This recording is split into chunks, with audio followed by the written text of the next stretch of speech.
جی وعلیکم السلام ورحمۃ اللہ وبرکاتہ۔ دیکھا جی، میرا سوال یہ ہے کہ امام کے سلام پھیرنے کے فوراً بعد کچھ لوگ صف کو توڑ دیتے ہیں۔ امام کے چہرہ پھیرنے سے پہلے یا کچھ لوگ آگے والی صف میں سے اٹھ کے پیچھے والی صف میں اٹھ جاتے ہیں، اس کا قرآن و حدیث میں کیا حکم ہے؟ محترم بھائی، اگر بہت زیادہ جلدی ہو تو سلام پھیر کے فوراً بھی اٹھ کے چلا جاتا ہے، تو انشاءاللہ اس میں کوئی تنگی نہیں ہے۔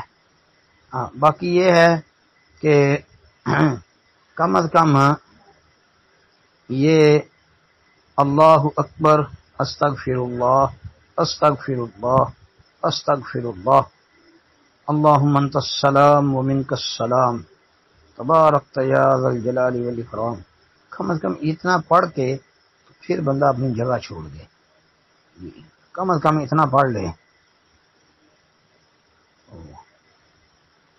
امام صاحب کو بھی مقتدیوں کی طرف چہرہ کرنا ہو تو کم از کم اتنا پڑھ کے چہرہ پھیر پیچھے کی طرف پھیر دے۔ السلام علیکم ورحمۃ اللہ۔